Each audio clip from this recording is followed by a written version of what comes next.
Hi, welcome back to the show. We continue here on this Thursday edition. Dan Scott, Forrest Stulting, and right here stuck in the middle is George Quarles, who is, like the rest of this staff, I'd say, quote-unquote, enjoying an off week. There's never truly an off week, even in the off season in college football. But after 9 weeks of consecutive play, coaches, much like the players, I'm sure, needed a little bit of a break. How you doing? I'm doing great, and you're exactly right. 9 weeks straight, a little bit of a grind.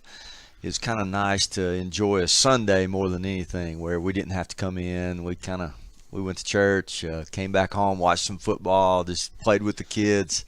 So it's been a little bit of a breather, even though we're still practicing, still working, still watching film, all those things. I love getting into the mind of coaches on these things. When you watch football, like you sat there Sunday and I guess watch the NFL, can you watch it as a fan, or do you watch it analytically as a football coach?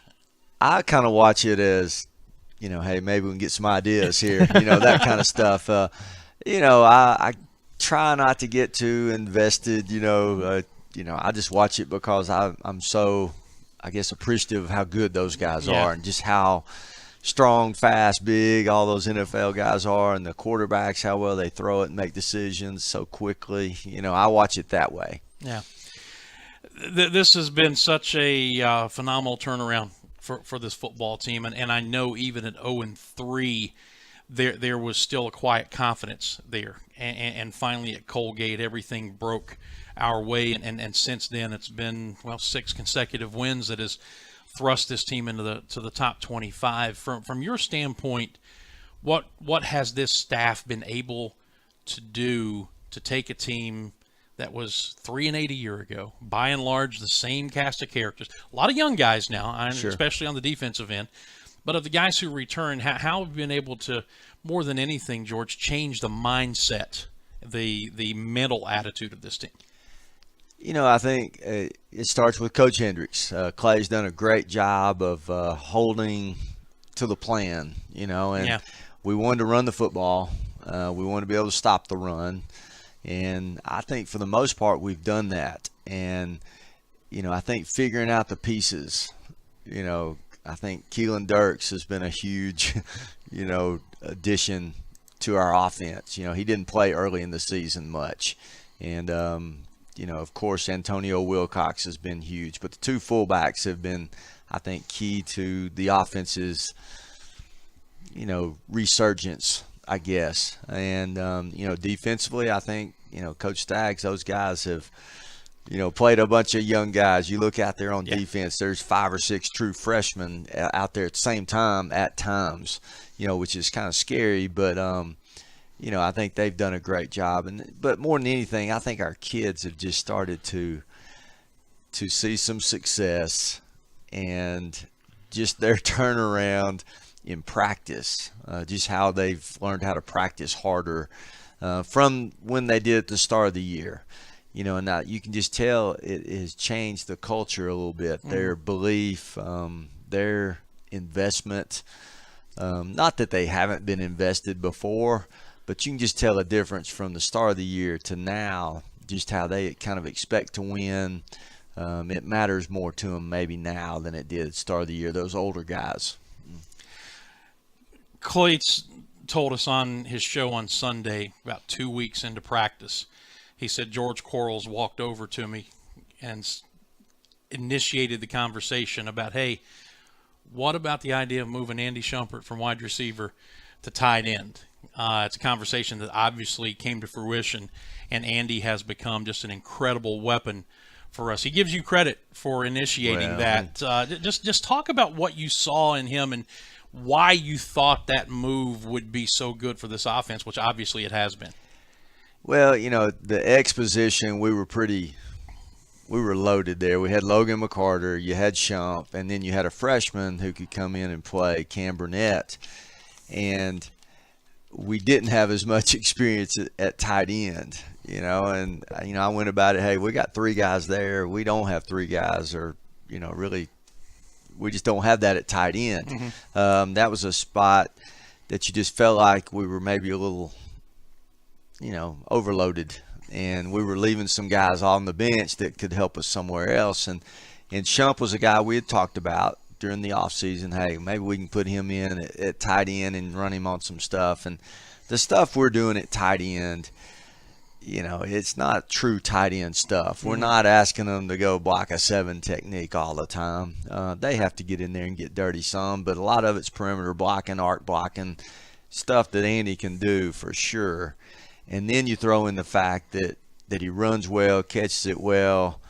It just changed it. It changed everything, on our offense in the passing game. And now you got a threat there that can go down the field. And and Jake Walker, our freshman guy who's done great, and he's going to be a great player too. But Chump's a senior, he's seen it. He knows the speed of the game, and really excited for him that he's had the success he's had. He's not, when you tell a guy, hey, we're going to move you from receiver to tight end, a lot of people wouldn't take that very well. Andy was like, if it'll help the team, I'll do it. Yeah, before Forrest goes, we seem to laugh every time he scores one of those long touchdowns.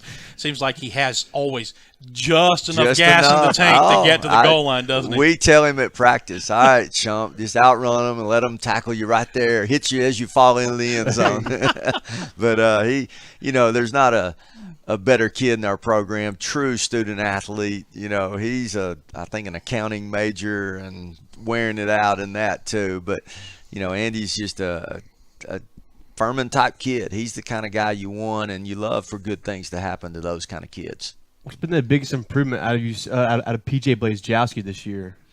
Yeah, PJ, we knew going into it we would go as far as PJ took us, and as we were going to play as well as he plays. And PJ, has been beat up. He's battled through some injuries. He's been a great leader for our team.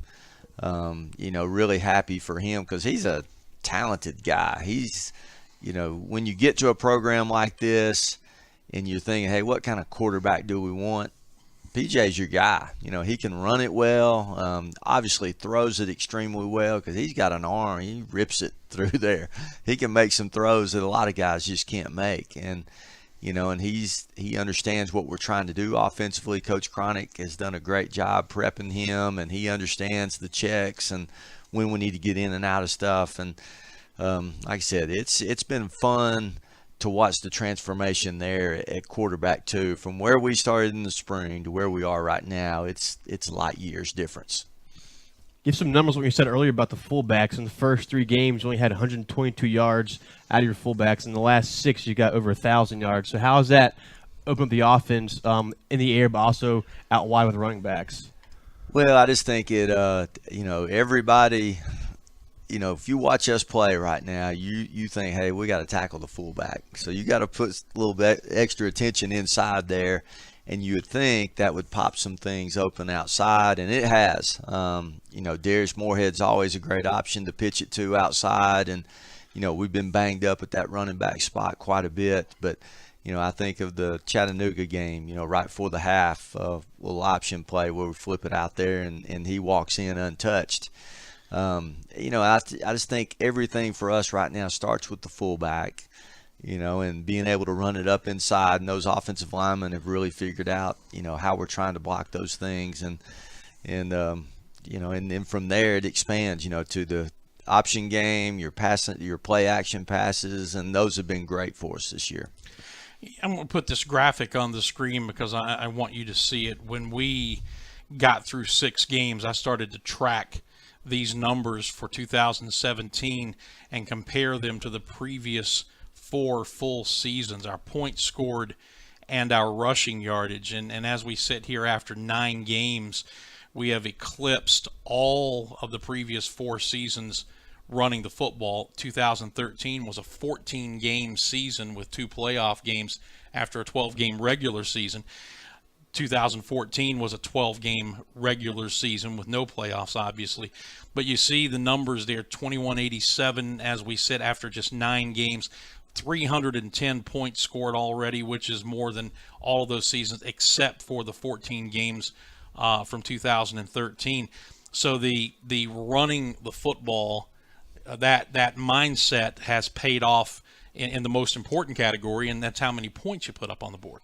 And the W's. Yes, yeah, well, which leads to yes, the most absolutely. important category. And I just think, and we don't want to be, that just pound up in there, and that's all we do, but we do want to have that element. I'm just telling you, there's a toughness about it that, you can break a team's will. You just keep pounding those guys up in there, and after a while they say, we've had enough, or they pile everybody up in there, and then you throw one over the top.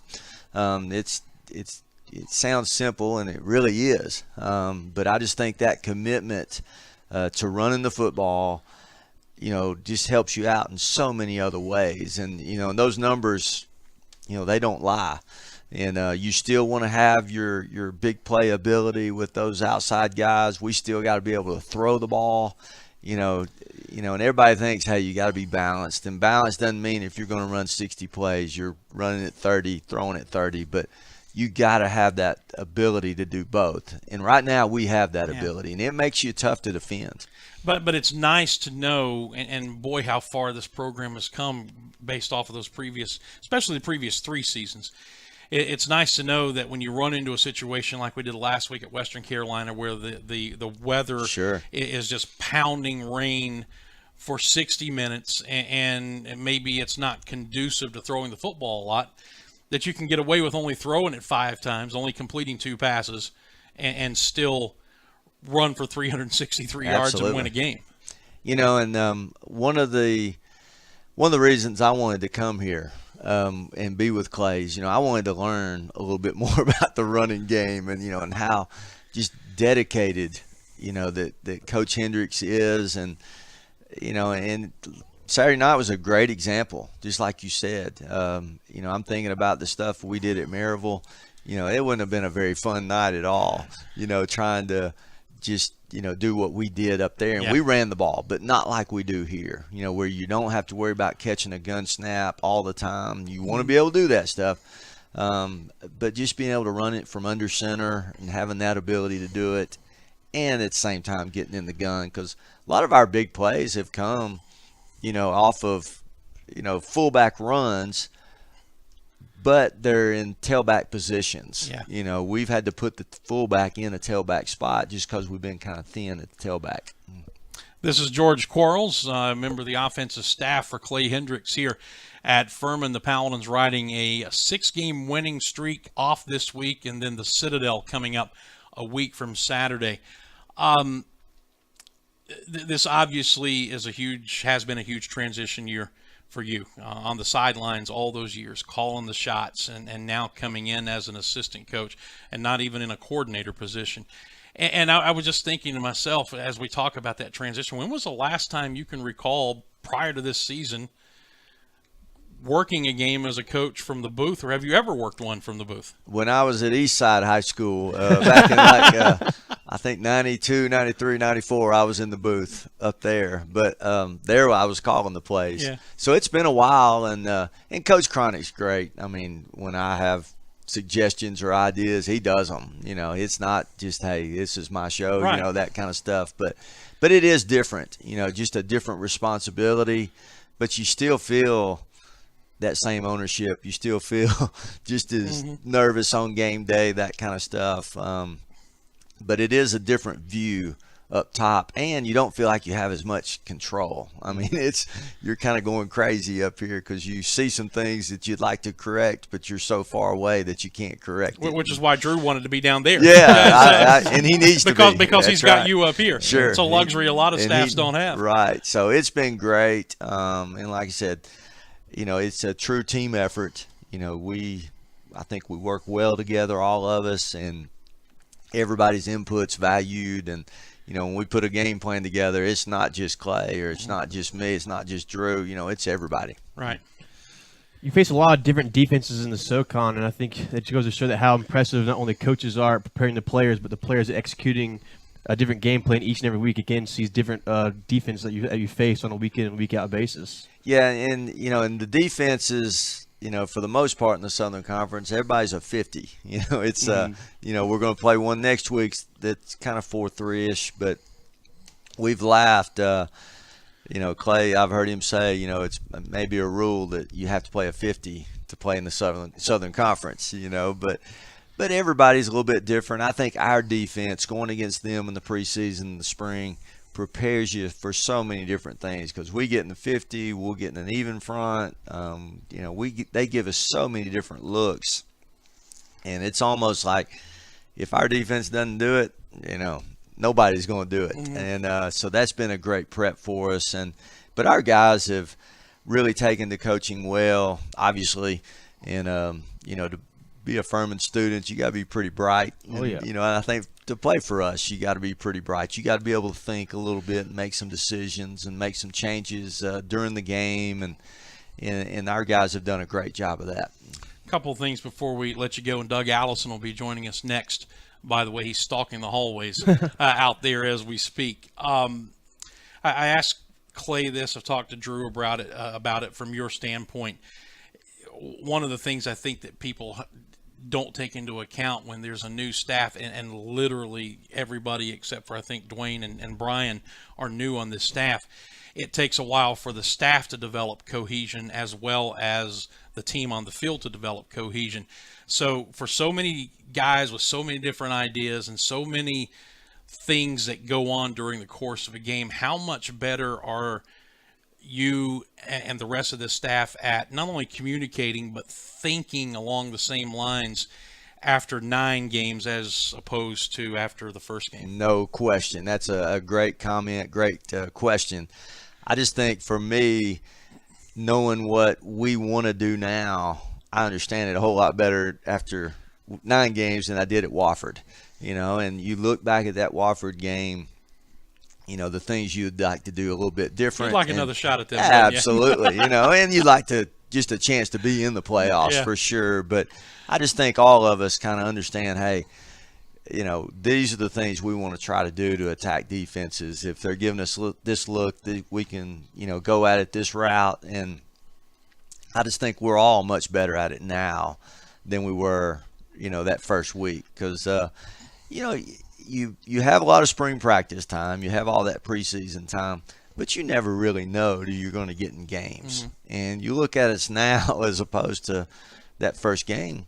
We're, I think, a much different team. And like I said, we're attacking things differently. Mm-hmm. We were doing, maybe a little bit more sideways stuff early on. Now we're a little bit more straight ahead, it appears to me. And, and that's, I think any team, that I've ever coached, you can have them all back.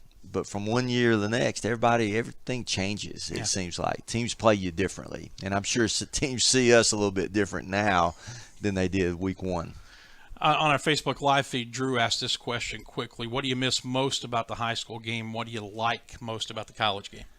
There's not a ton of difference. There really isn't. I've loved every second of this. I love my tight ends. I love our room. I'm telling you, we got they're same kind of kids, same kind of guys. That's a great question, but there's not much that I miss about high school that I don't get here. Mm-hmm. I've enjoyed not being the guy, not being the head coach. I've enjoyed watching Clay have to do all the interviews. How could you call that play? Yeah. Why are you running a 5-yard route on 3rd and 6? My wife still asks me that. Why did y'all do this? That kind of stuff. Drew had his wife ask him, says, why don't y'all throw it to number 85 more? He's always open. So that's the kind of stuff that we all get. But it's been a great transition for me. That's fantastic. We've enjoyed watching this team mature, watching it grow. It's been a fun ride, and for Furman to be relevant late in the season. I mean, this is where Furman football is supposed to be. It's where we want to be. It's where it was when you were here. Sure. As a player. It's where Furman fans feel like they should be. So I think on behalf of everybody in purple, don't screw it up these last 2 weeks. I'm with you, man. Hey, I feel good about this week for sure. You like that? We're going to get a shutout this week. We're open. after just missing it last week, I know. We're definitely getting it this week. That's right. Last thing, how much are you guys talking in the locker room about the playoffs?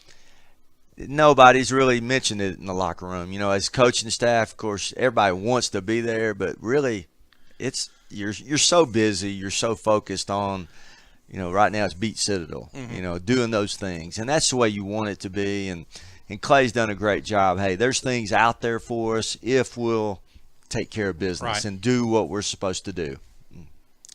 Coach speak 101. That's it. That's it. And Clay's no dummy. Like I said, he's not been a head coach very long, but he's been around a bunch of good ones, I think. He knows how it works. Yeah, I like to joke about head coaches. It's not taking him very long to learn how to talk and not say anything. Absolutely. And, I kid him on the practice field. We have to move around a lot. I said, because you don't want to kill that one part of grass. And I said, that's the first part of being a good head coach is you got to move around, save the field a little bit. Don't tear up the turf. George, thank you, man. Hey, thank you, Dan. That is George Quarles off of the Furman offensive staff here. When we come back, it'll be Doug Allison on the hot seat as we talk about the Southern Conference men's soccer tournament about ready to get underway here in Greenville with the coach. Do that on the other side when the Dan Scott Show continues in just a moment. Looking for a good lunch spot in the Travelers Rest area? Cafe at Williams Hardware is your place. Williams Hardware has food for